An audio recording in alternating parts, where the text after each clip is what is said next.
మీ మోకాల నొప్పులకు ఎటువంటి సర్జరీ లేకుండా ఎపియాన్ పెయిన్ క్లినిక్ అందిస్తున్న అత్యాధునిక చికిత్స.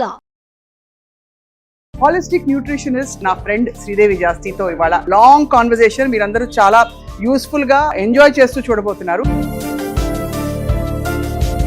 మనం వినేది బేకరీ ఫుడ్స్ హెల్దీ కాదని అంటుంటారు, కానీ మీరు ఎప్పుడు హెల్దీ బేకరీ ఫుడ్స్ ఎలా తినాలో చూపిస్తూ వచ్చారు. మనకి బేకరీ అంటేనే జనాలకి దాంట్లో షుగర్ వేస్తారు, మైదా వేస్తారు, డాల్డా వేస్తారు, ఇంకా రకరకాల ఆయిల్స్ వెళ్తాయి. సో ప్రాసెస్డ్ ఫుడ్ ని అవాయిడ్ చేయమని చెప్పి ప్రాసెస్డ్ ఫుడ్ ని అవాయిడ్ చేయమని డే 1 నుంచి చెప్తున్నాను.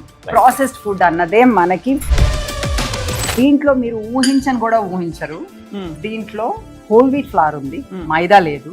ఓకే, ఆఫ్ కోర్స్ మనం దీంట్లో ఇంకా గుమ్మడికాయ కూడా ఉంది. కేక్ లో గుమ్మడికాయ, చాక్లెట్ ఉంది, రా చాక్లెట్, ఇవన్నీ ఉన్నాయి కదా. ఈ పీనట్ బటర్లు, హల్వా స్ప్రెడ్లు, ఇవన్నీ ఎంత మోతాదులో తినాలి? ఇవన్నీ ఏంటి? ఇది ఉందనుకోండి, సెసమి తహీని బటర్ అన్నాం, అంటే నువ్వులతో చేసింది. జస్ట్ ప్లెయిన్ నువ్వులు బటర్ లాగా గ్రైండ్ చేసాము. ఇది 1 టేబుల్ స్పూన్ తింటే మీకు నువ్వులుండ తిన్నంత బలం వస్తుంది. ఇంకా ఈ హమ్మస్ ని మనం కూరగాయలతో, పచ్చి కూరలతో కూడా తినొచ్చు. కరెక్ట్. మ్యూసిలీ అంటే మనకి రోల్డ్ ఓట్స్ తోటి చేసింది. Yes, shall we come back? Yes. బా, ఎంత టేస్టీగా ఉంది. ఇది ఎంత కలర్ఫుల్. అదా రాజ్గిరా అంటే మన తోటకూర గింజలతోటి సూప్ అన్నమాట. ఇంకా వెజిటబుల్స్. తోటకూర గింజలు ఎందుకు వాడతామంటే మనము దాంట్లో చాలా కాల్షియం ఉంటుంది, చాలా ప్రోటీన్ ఉంటుంది. నేను అందరినీ వెజిటేరియన్ అయిపోమంటలేదు, అయిపోతేనే బెస్ట్ అంటలేదు కూడాను. కానీ పాలు వద్దంటున్నాను. అలాగే మాంసాలు ఎలాగ మీకు అది ఆరోగ్యానికి మంచిది అవుతుంది? ప్రోటీన్ ఉంటే సరిపోతుందా? అది పుట్టిన రోజు నుంచి అది చచ్చిపోయే రోజు వరకు ఆ ఒక ప్లేస్లోనే ఉంటుంది. అదే కాకుండా diabetes, gut health issues, cancer, చాలా మంచి లైఫ్ అని అనుకుంటున్న వాళ్ళకు కూడా వచ్చేస్తున్నాయి, లంప్స్ వచ్చేస్తున్నాయి. క్యాన్సర్స్ ప్రివెంట్ చేయాలంటే చాలా మంది స్ట్రెస్ ఈటింగ్ అంటారు. స్ట్రెస్ వస్తే ఏం తినాలి? స్ట్రెస్లో ఉన్నప్పుడు నువ్వు ఫుడ్ తినకూడదు. అంటే నువ్వు స్ట్రెస్లో ఉన్నావు అంటే నీ గట్ ఇన్ఫర్టిలిటీ ఉన్న వాళ్ళ సంఖ్య పెరిగిపోతుంది. So why do we have that and what is the solution? What are your quick tips for this? అంత న్యాచురల్ విషయంలో మనకి ప్రాబ్లం ఉంది అంటే నీకు పీసీఓఎస్ పక్కకి వెళ్ళిపోతుంది, ఫర్టిలిటీ ఇష్యూస్, మెనోపాజల్ వాళ్ళకి 3-4 months మీరు నాగార్జున గారు, ఐ నో ఫర్ ష్యూర్ చాలా అడ్మైర్ చేస్తారు మీ ఫుడ్ ని, మీరు the way you have built health and wellness. వాళ్ళకి వాల్యూ తెలుసు కాబట్టి. అండ్ ఆయన కూడా ఎలా ఉన్నారు ఇవాళ? కత్తిలాగా ఉన్నారు. కత్తిలాగా ఉన్నారు.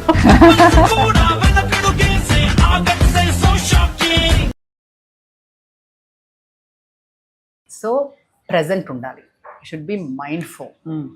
ఫుడ్ వచ్చిందంటే గ్రాటిట్యూడ్ ఉండాలి, రైట్? అన్నం పరబ్రహ్మం. నువ్వు ఫుడ్ అన్నదే గాడ్ అన్నప్పుడు నువ్వు ఎలాగా క్యాజువల్గా తింటావు? అంతే కదా. దాని మీద శ్రద్ధ పెట్టాలి. నువ్వేం తింటున్నావు, అది ఎక్కడ వచ్చింది, ఆ పండించిన వాళ్ళు ఎవరు, కృతజ్ఞతలు చెప్పుకొని ఆ భూమికి. అట్లాగే చేసిన వాళ్ళు కూడా, అవును, చేసిన వాళ్ళ ఎనర్జీస్, చేసిన వాళ్ళ బట్టే కదా మనం తింటున్నాము కదా. చిన్న జోక్ వేస్తాం, చెయ్యండి. శ్రీదేవితో పాటు భూదేవికి కూడా థ్యాంక్స్ చెప్పాలి. Correct correct. చేసిన వాళ్ళకి, పెంచిన వాళ్ళకి, ఎందులో పెరిగిన దానికి అన్నిటికీ కృతజ్ఞతలు చెప్పాలి. చాలా ఇంపార్టెంట్. బీయింగ్ మైండ్ఫుల్ గా ఉన్నారనుకోండి, మీరు అంత మైండ్ఫుల్ గా ఉన్నప్పుడు చాలా తక్కువ ఛాన్సెస్ ఉంటాయి రాంగ్ డెసిషన్స్ తీసుకోవడానికి. నువ్వు మార్కెట్లోకి వెళ్ళి కొనేటప్పుడు అంత ఆలోచన పెట్టి చూసి నీకు అనారోగ్యకరమైన ఫుడ్ ఏమైనా తెస్తావా? తేవు కదా. ప్రాసెస్ నూడిల్స్ తేగలవా? దాంట్లో నీకు అర్థం కాని ఇంగ్రీడియంట్స్ అన్నీ ఉంటే తేలేవు, అంత ఆలోచన పెడితే. సో ఆలోచన పెడితే నీకు తిన్నది కూడా కొంచెం కూడా ఎక్కువ తిన్నట్టు అనిపిస్తుంది, ఒంటికి బాగా పడుతుంది, నువ్వు రాంగ్ డెసిషన్స్ తీసుకోకుండా మంచిగా తింటావు. అది మైండ్ఫుల్నెస్. 2 బాడీ కదలాలి, exercise. It has to move. నువ్వు ఇల్లే తుడుచుకుంటావో, జిమ్కి వెళ్ళి ఎక్సర్సైజ్ చేస్తావో, వాకింగ్ చేసుకుంటావో, ప్రకృతిలో పిల్లలతో ఆడుకుంటావో, ఏదైనా చేసుకో, కానీ నీ ఒళ్ళు అయితే కదలాలి. సో ఎక్సర్సైజ్ అయితే ఉండాలి. 3వది నిద్ర. మనం అనుకుంటాము సూపర్ స్టార్స్ అనుకుంటాం, నేను కూడా అట్లనే అనుకున్నాను. ఒక 30s ఆ టైంలో 4 hours నిద్రపోతే నాకు చాలా అనుకుంటాను. నేను అనుకుందని యోగా చేస్తాను కదా, హెల్తీగా తింటాను కదా, నాకు తక్కువ నిద్ర ఉంటే సరిపోతుంది కావాలి అనుకున్నాను. కొంతవరకు నిజం అయ్యి ఉండొచ్చు. యోగులు, ఎస్పెషల్లీ మెడిటేషన్ చేసుకునే వాళ్ళు తక్కువ నిద్రతోనే మంచిగానే ఉంటారు, కానీ మనం ఆ లెవెల్లో ఏమి లేము, అయినా కూడా పెద్ద గొప్పగా ఉందని. సో స్లీప్ స్టడీస్ చాలా చూపిస్తున్నాయి స్లీప్ అన్నది ఎంత ఇంపార్టెంట్ అన్నది. చాలా. నీకు అది దాంట్లోనే రికవరీ ఉంటుంది. దాంట్లోనే నువ్వు మళ్ళీ ఫ్రెష్ అయ్యి వస్తావు. సో నీకు స్లీప్ మంచిగా ఉండాలి. స్ట్రెస్, అసలు స్ట్రెస్సే ఫస్ట్ చెప్పుకోవాలేమో ఫుడ్ కన్నా ముందు. Stress management. మనము జీవితం throws all kinds of things at you. రకరకాలు వస్తాయి, మంచి చెడులు అందరికీ జరుగుతుంటాయి, కానీ అది ఎలాగ తీసుకుంటావు అన్నది ముఖ్యం. రెండోది, నువ్వు ప్లాన్డ్గా చేసుకుంటే ఆ స్ట్రెస్ కొంచెం తక్కువ ఉంటుంది. మళ్ళీ నీ ఎక్స్పెక్టేషన్స్, పక్కన వాళ్ళు మనం ఇన్స్టాగ్రామ్లో చూసి ఇంకో దాంట్లో చూసి అలాగా మనం ఉండాలి అని చెప్పేసి ఇంకోటితో కంపేర్ చేసిన అట్లా కాకుండా నీవు ఎవరు, లెర్న్ అబౌట్ యువర్ సెల్ఫ్. నువ్వెవరు, నీ రియాలిటీ ఏంటి, దాంట్లో నువ్వు ఎలాగ గ్రో అవ్వగలవు, దాంట్లో ఎలాగ బెస్ట్ ఉండగలవు. అదే హాలిస్టిక్ వెల్బీయింగ్ అంటే. Holistic wellbeing. So stress, movement, sleep, food, relationships. ఇందాక అనుకున్నాం కదా, relationships with food, relationships with each other, with your self, with the world around you. Connect with the nature, relationship with the nature. So ఇవన్నీ ఉండాలి వీటిలో. Then that is a holistic well-being. That's why I call myself a holistic nutritionist. Right. And nutrition with all of this combined. చాలా మంది stress eating అంటారు. Stress వస్తే ఏం తినాలి చెప్పనా? ఒక ఫార్ములా, ఈజీ.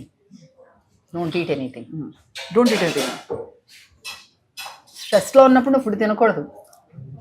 అంటే నువ్వు స్ట్రెస్లో ఉన్నావు అంటే నీ గట్ ఇస్ అండర్ స్ట్రెస్. ఇంకా దానికి మైండ్ స్ట్రెస్, బాడీ మైండ్ ఉంది కదా, gut and mind axis, that connection ఉంది. నువ్వు స్ట్రెస్ అన్నావు అంటే ఈ రెండిటికి కనెక్ట్ ఉంది, రెండు under stress. So when it's under stress, it's not going to function well. Just like how you can't function well, your internals also won't function. So you don't give it more work. Because తింటాం అంటే వర్కే కదా బాడీకి. Now it has to produce the digestive enzymes to process it and all of that. So don't eat. Stress లో ఉంటే don't eat. Take time to breathe. Mindful breaths. Take mindful breaths. ఇవన్నీ అనుకుంటాము. చిన్నప్పుడు నేను కూడా అనుకునేదాన్ని, అబ్బా బ్రెత్లోనే అంత పవర్ ఉంటే ఫ్రీ కదా. అవును, అందరికీ పవర్ ఉండేదాన్ని. నాకు ఇప్పుడు అర్థమైంది, ఫ్రీగా ఉన్నాయి కూడా తీసుకోలేకపోతున్నాం, అంత బ్లైండ్ అయిపోయాం. తెలియక దాని నమ్మకం లేక. సో నిజంగానే అంత పవర్ ఉంది బ్రెత్ లో. అలాగా ఒక శ్వాస ఇన్హేల్ అండ్ ఎక్స్హేల్ 5-6 times తీసుకో. కొంచెం కామ్ అయిన తర్వాత you can eat something of what we're talking about. A fruit is good enough. ఇంకోటి ఏంటంటే, స్ట్రెస్లో ఉన్నప్పుడు నీ బుర్ర ఎక్కడో ఉంది కదా, you're under stress. So you not following, you're not looking at what you're eating. So then your body is not cooperating. నీ body నేను కోఆపరేట్ చేయట్లేదు, దాంట్లో కావాల్సిన ఎంజైమ్స్ అది ప్రొడ్యూస్ చేయటం లేదు. కరెక్ట్. సో నువ్వు అది తిన్న మంచి అరటిపండు అయినా కూడా అది జీర్ణించుకోవడానికి కష్టపడిపోతుంది బాడీ. సో స్ట్రెస్ ఉన్నప్పుడు తినొద్దు, జబ్బు వచ్చినప్పుడు తినొద్దు. That's another thing. ఇది జబ్బు వచ్చినప్పుడు ఏం తినాలి? జ్వరం వస్తే మీకు మీ 2 ఫేవరెట్ ఫుడ్స్ చెప్తా. మంచిగా మైదాతో చేసిన మంచి బ్రెడ్, ఒక 2 slices బ్రెడ్, ఒక కప్పు పాలు. జ్వరం వచ్చినప్పుడు అదే పెడతారు, చిన్నప్పుడు అదే పెట్టేవారు. సో ఇప్పుడు 2 కూడా చూస్తే మీరు జ్వరం ఎక్కువ, మీకు జ్వరం వస్తుంది చూస్తే ఎవరైనా తీసుకుంటే కూడా నాకు జ్వరం వస్తుంది. యాక్చువల్లీ స్టార్ తెలుసు కదా నేను ఏం చేస్తాను. అంకణం పరమౌషధం. కరెక్ట్గా చెప్పారు. నిజంగా మీకు పిల్లలకి ఫుడ్ పెట్టకపోతే చాలా బాధ వేస్తుంది. జ్వరం వచ్చినప్పుడు తెలుసా, నాకు వాంతులు వస్తాయి, పిల్లలకి విరోచనాలు వస్తాయి. అమ్మో వాంతులు అయిపోయినాయి, విరోచనాలు అయిపోయినాయి, మనం ఫుడ్ పెట్టకపోతే నీరసం వచ్చేస్తుంది అని చెప్పేసి మరి కాస్త పెడతాం, మరి కాస్త వాంతు చేసుకుంటారు. నాకు ఒకసారి మా అబ్బాయి చిన్నప్పుడు డాక్టర్ చెప్పాడు, వాడికి ఏదో పెట్టాను, ఏదో పెద్ద స్టీమ్డ్ వెజిటబుల్ మంచిది కదా అని కొంచెం ఎక్కువ తోసినట్టున్నాను. వాడికి వాంతులు రావటం మొదలుపెట్టినాయి. పాలిచ్చే రోజుల్లో కూడా. రాత్రి అయిపోయింది, మనం ఎక్కడైనా ఉన్నప్పుడు ఒక డాక్టర్ ఉంటారు కదా, పీడియాట్రిషియన్, ఫోన్ చేశాను. రాత్రి అయిపోయింది, కానీ నాకు తప్పలేదు, వాంతులు ఆగట్లేదు, వాడికి ఏం చేయాలి? 6 గంటల సేపు ఏమి ఇవ్వద్దు చెప్పాడు. వాటర్ ఇవ్వద్దు, పాలు ఇవ్వద్దు, ఏమి ఇవ్వద్దు అన్నాడు. నర్సింగ్ అప్పుడు ఎట్లా ఉంటుంది, ప్రతి గంట తాగుతారు పిల్లలు, అలాంటిది 6 గంటల సేపు వద్దంటున్నావు ఎలాగా అనుకున్నా. తప్పక మాట వినాలి కదా, మరి నాకు ఇంకా వేరే సొల్యూషన్ లేదు. మ్యాజిక్ ఆగింది.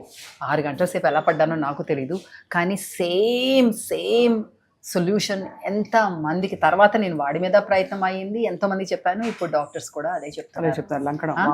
ఆయన కూడా డాక్టరే చెప్పింది, కానీ అంటే నా ద్వారానే కాకుండా డాక్టర్. నువ్వు 6 hours, it's a magical number of hours అనమాట. ఏమి తినొద్దు, ఏమి తాగొద్దు, నీకు వాంతులు విరోచనాలు అన్నీ తగ్గుతాయి. ఒక్క పూటలో నువ్వు డీహైడ్రేట్ అయిపోయి అదే కానీ నువ్వు ఆల్రెడీ తాగేసి ఉండి దాని మీద వాంతులు వస్తే అవన్నీ వేరే స్టోరీ. అదే కదా. నువ్వు ఫుడ్ పాయిజనింగ్ అయ్యి అట్లాగైతే అది వేరే స్టోరీ. సో యాక్చువల్లీ చాలా ఇదంతా ఎంత మనం న్యాచురల్గా సహజంగా జీవించాలో తెలుసుకుంటున్నాము. వెయిట్ గెయిన్కి కూడా బహుశా ఇదే కారణమేమో, అంటే ఇలా చేయకపోవడం వల్ల. బికాస్ అందరూ ఇవాళ ఎవ్రీబడి, నాకు ఇందాక మీ స్టాఫ్లో ఒక అమ్మాయి కలిసింది, తనతో ఏదో మాట్లాడుతుంటే తనంతే అనమాట, వచ్చిన కొత్తలో తనకి 15 కిలోలు ఎక్కువ వెయిట్ ఉంది. తన అంటే 3 నెలలలో 15 కిలోలు తగ్గిపోయిందిట. పైకి కిందకి మెట్లెక్కి ఆయాసం వచ్చేట తనకు. అప్పుడు మిమ్మల్ని చూసి అనుకుందిట, ఓ ఎలాగా అని.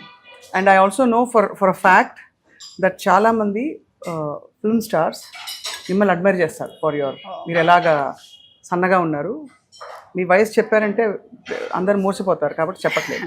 చెప్పాలి, 10 ఏళ్ళు ఎక్కువేసి చెప్పాలి, ఇన్స్పైర్ అవుతారు. ఎక్కువేసి చెప్పకపోయినా నిజం వేసి చెప్పుకోవాలి. నేను సన్నగా ఏం లేదు స్వప్న, నేను కరెక్ట్గా ఉన్నారు. మీరు కరెక్ట్గా ఉన్నారంటే అందరూ ఏమనుకోవాలో నేను ఆలోచిస్తున్నాం. బట్ యాక్చువల్లీ అంటే the reason I brought this up is weight loss, weight gain చాలా పెద్ద ఇష్యూస్ అయిపోయాయి ఈ మధ్య.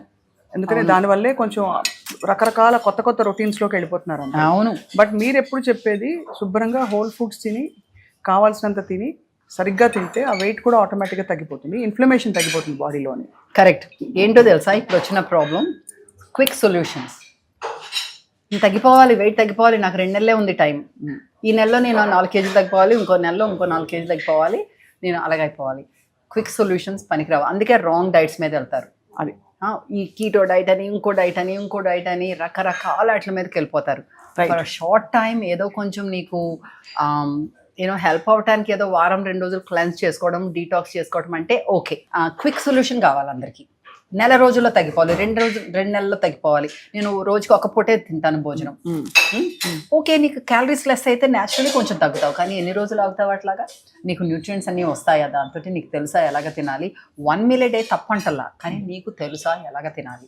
అదే నీ లైఫ్ స్టైల్కి అనుకూలంగా ఉంటుందా? రెండోది, నీకు ఆ వెయిట్ లాస్ అన్నది సస్టైనబుల్గా ఉండాలి. అంటే 2 నెలల్లో మళ్ళీ తింటే వచ్చేస్తుంది. మళ్ళీ తినకుండా ఉంటామా మరి? What is the reason for losing weight? You want to be healthy and happy. If you not happy because somebody is eating and you're not eating and వాళ్ళకి ఎంత ఎనర్జీ ఉంది, నాకు ఎనర్జీ లేదు, what kind of life is that? నువ్వు సన్నగుంటే మాత్రం ఇంకెందుకు? So మనం ఏం చేయాలంటే ఇంత టైం అని తీసుకోవాలి. ఒక 6 నెలలు ఇచ్చుకో, సంవత్సరం ఇచ్చుకుంటే ఇంకా మంచిది. అది నీ లైఫ్లోకి నీ బెనిఫిట్స్ నీకే ఉండిపోతాయి. పోతుంది అని కూడా భయం ఉండదు, ఫియర్ ఉండదు. లేకపోతే నాకు వెయిట్ వచ్చేస్తుందేమో మళ్ళీ అని ఫియర్ అక్కడ ఉంది, నాకు తినాలనేది తినకూడదు. సో అంత పెద్ద ఎఫర్ట్ పెట్టకుండా ఉండాలి అంటే కొన్ని చిట్కాలు. రైట్. కొన్ని చిట్కాలు. ఒకటి, ఇనఫ్ టైం ఇవ్వండి. నెక్స్ట్ బర్త్డేకి అనుకోండి, ఈ బర్త్డేకి చెప్పుకోండి, నెక్స్ట్ బర్త్డేకి అనుకోండి. అప్పుడు తినేటప్పుడు మీరు ఏం తింటున్నాను అని క్వశ్చన్ చేయండి. అది సంపూర్ణ ఆహారం కాకపోతే, నా బాడీ ఒక టెంపుల్, నేనే అది దేవుడు, ఆ దేవుడు ఈ టెంపుల్లో ఉండటానికి కరెక్ట్ కాదు, అందుకని నేను సంపూర్ణ ఆహారం తిన్నాను. సంపూర్ణ ఆహారం అంటే నేచర్ నుంచి వచ్చింది. రైట్. ఎక్కువ దాన్ని తీసేసి యాడ్ చేసి కెమికల్స్ యాడ్ చేసి అట్లా కాకుండా, ప్రాసెస్ చేయకుండా లిమిటెడ్ మినిమల్ ప్రాసెసింగ్, అంటే స్ప్రౌటింగ్, సోకింగ్, గ్రైండింగ్, అలాంటివి ఓకే. అలాంటివి తింటూ, ఎంత కావాలి అంటే అంత తింటూ, కడుపు నిండా తినాలి అంటే, సరే ఇది బ్రౌన్ రైస్ కదా, మిల్లెట్స్ కదా, సంపూర్ణ ఆహారం కదా, నేను ఇంత తింటాను అంటే లాభం లేదు. తర్వాత ఇంత పప్పు వేసుకుంటాను అందులో అంటే మీకు అది సరిపోదు. సో సంపూర్ణ ఆహారంలో ఈ స్టెప్స్ అన్నమాట. ఎక్కువ భాగం కూరగాయలు, నెక్స్ట్ భాగం మనం అనుకున్నాం కదా రాజ్మాలు, చెన్నాలు, కందిపప్పు, పెసరపప్పు, మినప్పప్పు అట్లాంటివి, తర్వాత పళ్ళు, తర్వాత ధాన్యాలు, తర్వాత పిడికెడు గింజలు. అంటే ఏంటి, మన సన్ఫ్లవర్ సీడ్స్, పంకిన్ సీడ్స్, ఇట్లాంటివన్నీ రోజుకి వెళ్ళేలాగా చూసుకొని అలాగ తినాలి. అది క్రియేటివ్గా టేస్టీగా తినాలంటే మాలాంటి వాళ్ళ దగ్గర వచ్చి నేర్చుకోండి. మన దగ్గర యూట్యూబ్ ఛానల్లో ప్రతి వారం ఒక్కొక్క రెసిపీ పెడతాం, ఎంతో మంది బెనిఫిట్ అవుతున్నామని మాకు ఓకే వస్తూ ఉంటాయి. అది రెండోది, ఇలాంటి చోట వచ్చి టేస్ట్ చేయండి, నేర్చుకోండి. మనకి రోజుకి 1 గంట మన ఫుడ్ కోసము మనం షాపింగ్ చేసుకోవటము, అది నానపెట్టుకోవటము, మొలకలు పిలిపించుకోవటము, గ్రైండింగ్ చేసుకుని పులవ పెట్టడము, తర్వాత వంట చేసుకోవటము, రోజుకి 1 గంట అది కంపల్సరీ మనము మన మీద కేటాయించుకోవాలి. అది మగ ఆడ అందరికీ మన పిల్లలకు కూడా నేర్పాలి. కరెక్ట్. ఓకే, పిల్లలకు నేర్పాలంటే గుర్తొచ్చింది, మనం తిన్నదే కాదు, మనం ఇందాక చెప్పినట్లు ఇంకోటి ఉంది, ఎలిమినేషన్ అన్నది. ఇప్పుడు మనము తిన్నదే కాకుండా తిన్నది మనకు ఒంటిలో అన్నీ అయిపోయిన తర్వాత ఎలిమినేట్ అవ్వాలి కదా. సో టాయిలెట్ గురించి, మనం ఎలిమినేషన్ గురించి, బాత్రూమ్ పొద్దున్న బౌల్ మూమెంట్స్ గురించి బౌల్ మూమెంట్ గురించి మాట్లాడటం అనేది ఒక ట్యాబు. కానీ అది కానే కాదు, మన పిల్లలతో కూడా మాట్లాడాలి. వాళ్ళకు కూడా చిన్నప్పటి నుంచే దాని స్టూల్ కన్సిస్టెన్సీ గురించి అయితే అది వాళ్ళు తిన్న దానికి కనెక్ట్ పెట్టి మనం చెప్పాలి. అలాగే మనం కూడా గమనించుకోవాలి. అదే ప్రతిసారి ప్రతిరోజు వెళ్ళిపోవాలి. అప్పుడే you are naturally detoxifying everyday. That's a beautiful point. అది సో అది చేసుకోవాలి. దెన్ మూడోది, ప్రతి భోజనంలోనూ కూడా ఇన్నేసి కూరగాయలు తినేసేయండి. ఒకప్పుడు కూరగాయలు పచ్చి అవ్వండి, ఆవిరికి పెట్టినవి అవ్వండి, తినాల్సిందే. ఏంటి మీరు కూర పప్పుచారులో ఇన్ని కూరలు ఉన్నాయి అంటే అది వేరు ఇది వేరు, ఇది కూడా తినాలి. తర్వాత భోజనం చేసిన తర్వాత కొంచెం నడవాలి. నీళ్ళు తాగచ్చా? కొంచెం ఎక్కువ తాగకూడదు. ఎక్కువ తాగకూడదు తినేటప్పుడు. నేను పెట్టేసా. ఒక అరగంట ముందు అరగంట తర్వాత తాగొచ్చు. ఇదిగో అలాగే ఎక్కువ కారం ఉందని చెప్పేసి అలాంటి దానివల్ల, అందుకే ఎక్కువ విపరీతమైన మసాలాలు కారాలు కూడా ఉండకూడదు. ఎందుకంటే మనం వెజిటేబుల్స్ తిన్నాం అనుకోండి, అందులో దాంట్లోంచే హైడ్రేషన్ వస్తుంది. తెలుసా, మీరు ఇలా మంచినీళ్ళు తాగిన వల్ల కొందరు అంటారు చాలా మంచినీళ్ళు తాగుతాను అయినా సరే నా స్కిన్ డ్రై ఇట్లాగా అనేసి. దాంట్లో ఉన్నది చాలా తక్కువ % మనకి హైడ్రేషన్ కింద పనికొస్తుంది, మనకి కూరగాయల్లో రావాలి. సో మీరు ఈ సంవత్సరంలో అలా తింటము, ఎలిమినేషన్ గురించి, మూవ్మెంట్ గురించి, నిద్ర మీద ఫోకస్ చేయండి. రోజుకి అట్లీస్ట్ 10,000 స్టెప్స్ ఉండాలి. అంటే 5 కిలోమీటర్లు నడిచినంత పని పెట్టుకోవాలి. ఒక 30 ఏళ్ళు దాటినాయి, 40 ఏళ్ళు దాటినాయి అంటే కొంచెం బరువు పనులు కూడా చేస్తే మంచిది. మీరు పొలంలోకి వెళ్ళి చేసుకుంటారో, జిమ్లోకి వెళ్ళి చేసుకుంటారో, మీ బాడీనే యూజ్ చేసుకుంటారో, మొత్తం మీద వెయిట్ లిఫ్టింగ్ అట్లాంటివి కూడా చేసుకోవాలి.